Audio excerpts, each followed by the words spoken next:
আপনার সবকিছু করার ম্যান্ডেট আছে, সেই ম্যান্ডেট আপনাকে কে দিল? আসলে করিডোর বা চট্টগ্রাম বন্দরের ব্যাপারে আপনার কারোর সাথে আলোচনা করতেছেন না, প্রশ্ন করলে আমরা উত্তর পাইতেছি যে এইটা আমরা করব হচ্ছে নির্বাহী দায়িত্ব। আপনি যে বিষয়টাতে অনেক বেশি জনপ্রিয় হয়েছেন গত 8-9 দিনে, সেটা হচ্ছে যে সবকিছুতে ম্যান্ডেট আছে সেটা নিয়ে। কিন্তু আমার আন্ডারস্ট্যান্ডিং হচ্ছে যে আমি যাদের সাথে কথা বলেছি আইন কানুন বা যারা একটু রাষ্ট্রের সংবিধান খোঁজ খবর রাখে, তারা আমাকে বলেছেন যে গণ অভ্যুত্থানের মাধ্যমে যান, অথবা আপিল বিভাগের অ্যাডভাইজারি ওপিনিয়নের মাধ্যমে যান, অথবা আপনি নির্বাচিত হয়ে যান, প্রত্যেকটা ম্যান্ডেটের একটা সীমানা বা সীমাবদ্ধতা আছে।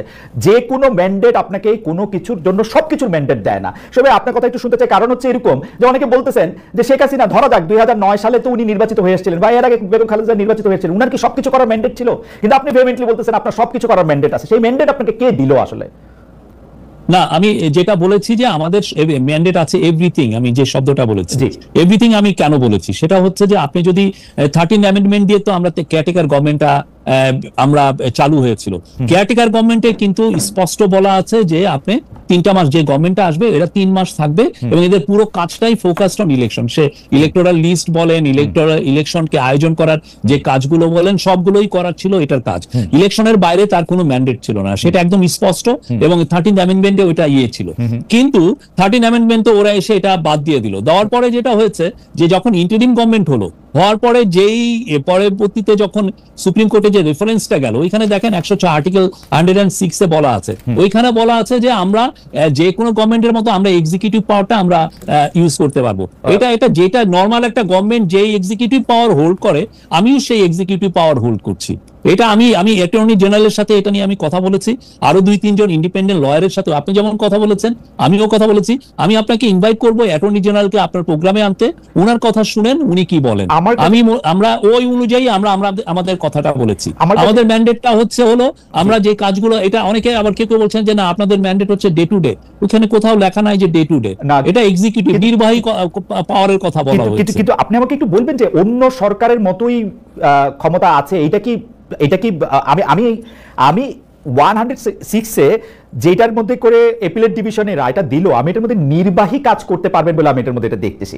সেই নির্বাহী কাজের দুটো ব্যাখ্যা আছে। একটা ব্যাখ্যা হলো আপনার যে কাজগুলি করতে হবে, না করলে দেশ থেমে যাবে, সেই কাজগুলি আপনি করবেন। আরেকটা ব্যাখ্যা হলো যে আপনার জরুরি প্রয়োজনে যদি আপনার কোনো কিছু করতে হয় তাহলে আপনি করতে পারবেন। আপনাকে এই ক্ষমতা দেয়া আছে যে আপনি এখন পলিসি বানাতে পারবেন, কিন্তু সেটা অ্যাবসলিউটলি যখন আপনার প্রয়োজন হবে তখন। আপনার রিডিং, আর আপনি নিজেও লয়ার স্টুডেন্ট। না, আমি জার্নালিজম স্টুডেন্ট ভাই, আমি জার্নালিজম স্টুডেন্ট ভাই। যাক, বাট আমি যেটা জানি, আমাদের রিডিং হচ্ছে নির্বাহী মানে হচ্ছে আপনি আমার একটা গভর্নমেন্টে যে কাজগুলো করে সেই পুরো কাজগুলো এটার মধ্যে পড়ে। আমি বললাম তো, আপনি 2জন লয়ারকে আনেন, এনে জিজ্ঞেস করেন। আমরা এই জায়গায় আমাদের রিডিং স্পষ্ট। আচ্ছা, আমি একটু জার্নালিজমের জায়গা থেকে কথা বলি ভাই। আমরা আমাদের যে সংবিধান, আপনারা সংবিধানের অধীনে শপথ নিয়েছেন, সুতরাং আপনারা নিজেদেরকে বিপ্লবী সরকার বা অভ্যুত্থানের সরকার বলতে পারবেন না। আপনারা সাংবিধানিক সরকার, কিন্তু এবং সেইটা 106-এ আপনাদেরকে আসলে এন্ডোর্সও করা হয়েছে এজ সাংবিধানিক সরকার। এখন যে সংবিধানটা আছে সেই সংবিধান আপনাদের মানতে হবে, এর বাইরে যাওয়ার আপনাদের উপায় নাই। আপনারা বিপ্লবী সরকার না, আপনারা সাংবিধানিক সরকার।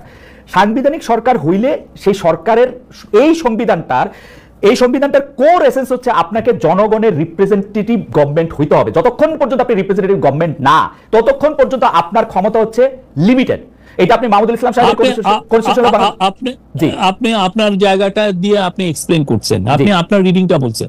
আমার রিডিং বলে যে এই government is like any other government, but এটার ম্যান্ডেটটা এসছে একটা অভ্যুত্থান থেকে, গণ অভ্যুত্থান থেকে এই গভর্নমেন্ট এটা করা হয়েছে। আমরা সেইভাবে রিডিং করি। এবং আপনার যদি মনে হয় যে না আমি আমার কথার মধ্যে কোনো ব্যত্যয় আপনি খুঁজেন, আমি বলবো যে টপ লয়ার আছে বা অনেক বড় কনস্টিটিউশন এক্সপার্ট আছে, তাদের সাথে কথা বলতে পারেন। ওকে, গণ অভ্যুত্থানের ম্যান্ডেটের কথা আপনি যেটা বলতেছেন, সেই ম্যান্ডেটও যদি আপনার থাকে, সিস্টেমটা হচ্ছে একটা সরকার মানে তো হচ্ছে একটা গোষ্ঠী যারা আসলে দেশটা চালাইতেছে, তাদের তো কারো না কারোর সাথে এটা নিয়ে কথা বলতে হয়। যেমন আপনারা আসলে সংস্কার করার জন্য সংস্কার কমিশন করছেন 6টা-7টা, কিন্তু খুবই ইন্টারেস্টিংলি করিডোর বা চট্টগ্রাম বন্দরের ব্যাপারে আপনার কারোর সাথে আলোচনা করতেছেন না, প্রশ্ন করলে আমরা উত্তর পাইতেছি যে এইটা আমরা করবো হচ্ছে নির্বাহী দায়িত্ব। এটা আমাদের এক্সিকিউটিভ পাওয়ারের মধ্যে পড়ে এই কাজগুলো।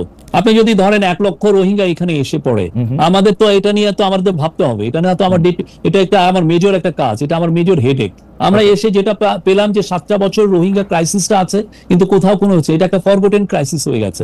এই জায়গাটা নিয়ে কেউ ভাবছেও না। তো আমার এটা ভাবতে হবে না? প্রফেসর ইউনূস প্রথমে এসে সেপ্টেম্বরে ইউএনএ যে বললেন এবং ওনার কথার পরিপ্রেক্ষিতে একটা ইউএন একটা অ্যাডপশন করলো একটা যে, এবং ওইটার আলোকে এখন 170টা দেশ এই রোহিঙ্গা ক্রাইসিস নিয়ে আলাপ করবে। এই ক্রাইসিস হলে উনি কি আলাপটা করবেন না? উনি কি এই ইয়েটা দেখবেন না? ঠিকই তেমনি আমাদের বড় একটা হচ্ছে যে সংস্কার, ইকোনমিক সংস্কারের মূল কাজটা হচ্ছে চিটাগাং পোর্ট। আমি আবারও বলছি, চিটাগাং পোর্টের সংস্কার ছাড়া, চিটাগাং পোর্টকে এফিসিয়েন্সি আনা ছাড়া আপনি বাংলাদেশে জব তৈরি করাটা খুব ডিফিকাল্ট। আমি এটা আবারও বলছি, কিছুদিন আগে এই কথাটা আমি বারবার বলেছি। শফিক, আপনি কি মনে করেন যে এটা একটা এক্সিকিউটিভ কাজ, এটা একটা পলিসি ডিসিশন না? অবশ্যই এটা অবশ্যই, এটা আমি মনে করি এটা গভর্নমেন্ট, এটা একটা গভর্নমেন্টের এটা এর কাজ। আমরা এসে করেছি না, আমরা সাইড পাওয়ার টেক তো এই যে 3 মাস তার কাজ আমরা এক্সটেন্ড করেছি না, আমরা এটা আমাদের এক্সিকিউটিভ কাজের মধ্যে আমরা মনে করি এইটা তো একটা কি ক্রুশিয়াল একটা কাজ, সেই কাজগুলো আমরা করছি। এবং আপনি মনে করেন, আর একটা অনেকে বলছেন যে আমরা চিটাগাং পোর্টটাকে হ্যান্ড ওভার করে দিচ্ছি কাউকে, তা না। চিটাগাং পোর্ট চিটাগাং গভর্নমেন্টের কন্ট্রোলে আছে, তার টার্মিনাল ম্যানেজমেন্টের জন্য আমরা বিদেশি বড় কোম্পানির সাথে কথা বলছি। এবং আপনারা মনে করতেছেন যে নতুন কোন সরকার আসলে এই কাজটা তারা না করে আপনাদেরই করতে হবে, এটার কি এইরকম একটা ইমিডিয়েসি আছে যে এক্ষুনি দিতে হবে?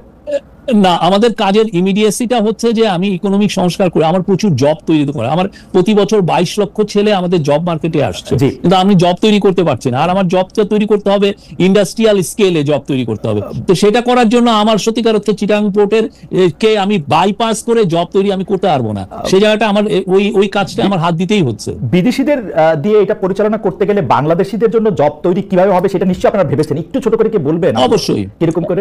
অবশ্যই এটা এই জন্য আমরা প্রফেসর ইউনূস অনেকগুলো বিদেশি যারা বাংলাদেশের থেকে তারা গার্মেন্ট বানিয়ে নিয়ে যায়, তারা বারবার আমাদেরকে বলেছে যে চিটাগাং পোর্টের এফিসিয়েন্সি লেভেল খুবই লো, ফলে তারা যেটা হচ্ছে যেগুলো হাই ফ্যাশন আইটেম সেগুলো বাংলাদেশে করাতে চায় না, ওরা খুবই low fashion T shirt, pant shirt এগুলো করে।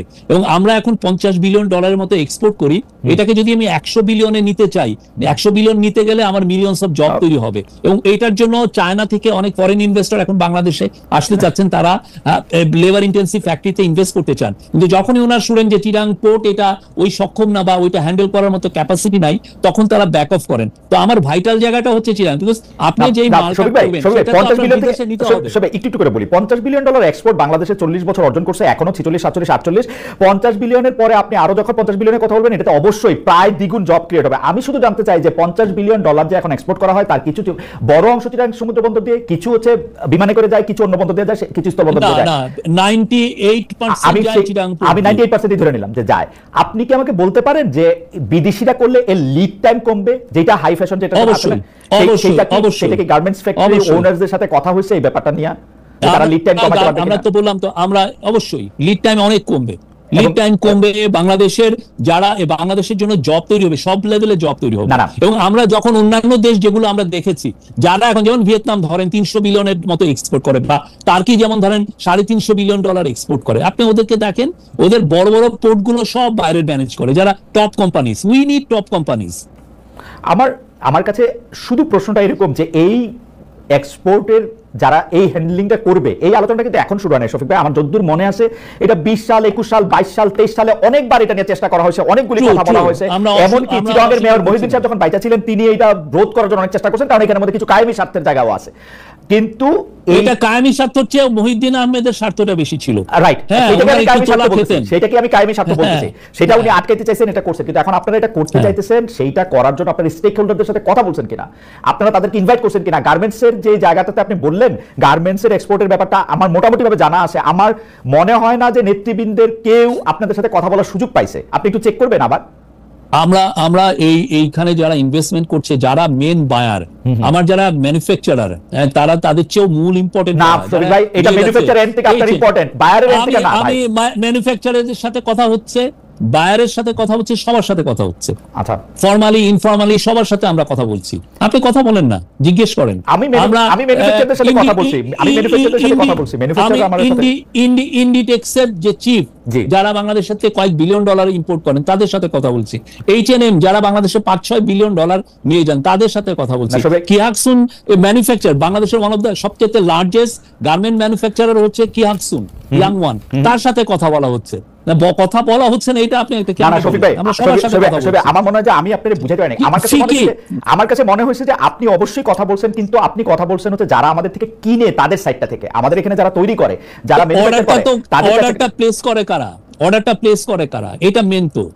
আপনি অর্ডারটা তো আমি ম্যানুফ্যাকচার তো আমি পেয়ে যাচ্ছি না, অর্ডারটা কেউ না কেউ তো প্লেস করছে। যারা ব্যবসা করে তারা তো সবচেয়ে ভালো জানে তাদের জন্য এটা কি তাদের দাবি ছিল, তারা তো সবচেয়ে ভালো জানে ভাই। তারা মোস্ট ওয়েলকাম করছে, আপনি কথা বলেন, তারা মোস্ট ওয়েলকাম করছে। সেইটা তো বোধহয় ক্ষমতায় যে থাকে তাকে ওয়েলকাম করে ব্যবসায়ীরা, এটা মনে হয়। না, এটা তারা কি চায় না তাদের এখানে এফিশিয়েন্ট হোক, তার ইয়েতে কন্টেইনারটা পড়ে থাকুক 3 দিন, কে চায়? ওকে, ঠিক আছে, এটা আপনি ব্যাখ্যা করেছেন। আমাদের এই বিষয়ে যে আপনারা যে সব ডিসিশন নিচ্ছেন, আপনি বলছেন যে এভরিথিং বলতে অন্য একটা সরকার যা করতে পারে তাই আপনারা করতে পারেন। অন্য একটা সরকারকে কোনো একটু কিছু করতে হলে অবশ্যই পার্লামেন্টে এটা আলোচনা করতে হয়। মুখে দেখাই করুক আর যাই করুক, 15 বছরের শেখ হাসিনা শাসন দেখতে দেখতে আমাদের কাছে মনে হচ্ছে সব শেখ হাসিনা করে, কিন্তু আপনি দেখবেন প্রত্যেকটাই পার্লামেন্টের মধ্যে থেকে কিন্তু সিদ্ধান্ত নেওয়া, পলিসির ক্ষেত্রে আলোচনা করা, ছোট ছোট গ্রুপের মধ্যে থেকে এটা করা। এটা আপনারা করতেছেন কিনা সেটা যদি একটু বলেন। দ্বিতীয় কথা হচ্ছে যে আপনারা করিডোর দিচ্ছেন বা দেওয়ার কথা ভাবছেন বা এটা আলোচনায় রাখছেন বা রোহিঙ্গাদের জন্য কিছু করা হবে বলে ভাবছেন, সেক্ষেত্রে বিনিময়ে আমরা কিছু পাচ্ছি কিনা, এই দুইটা বিষয় যদি একটু আবার একটু বলতেন যে আপনারা। না, বিনিময়ের আমাদের এগুলো প্রেসিং নিড, আমরা এই বিষয়গুলো আমরা এসে এই ক্রাইসিস গুলো ইনহেরিট করেছি। আমার ইকোনমিতে জব তৈরি হচ্ছে না, এটা একটা বড় ক্রাইসিস আমার জন্য।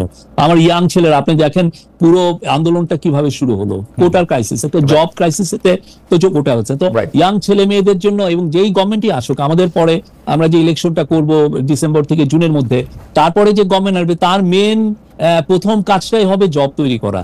তো এই কাজগুলো তো আমার করতে হচ্ছে। এটা আর এখন পার্লামেন্ট যেহেতু নাই, কিন্তু আমার তো সত্যিকার অর্থে আমার তো এটা বসে থাকলে চলতেছে না, আমি জানি। বাট নেক্সট পার্লামেন্টে এসে এগুলো ডিবেট করবে, অসুবিধা কি?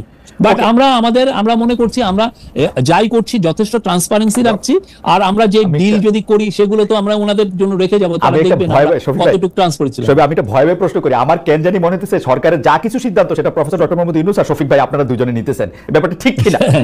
না, এটা উনি অনেক সিরিজ অফ ইয়ে করেন, উনি ওনার একটা জিনিস বলতেছে যে এটা উনি করেন হচ্ছে বিদেশিদের সাথে, মানে দেশি লোকদের সাথে না, যেহেতু দেশি দুষ্ট লোক। এটা বাজে কথা। উনি কাকে বলেছেন দুষ্ট?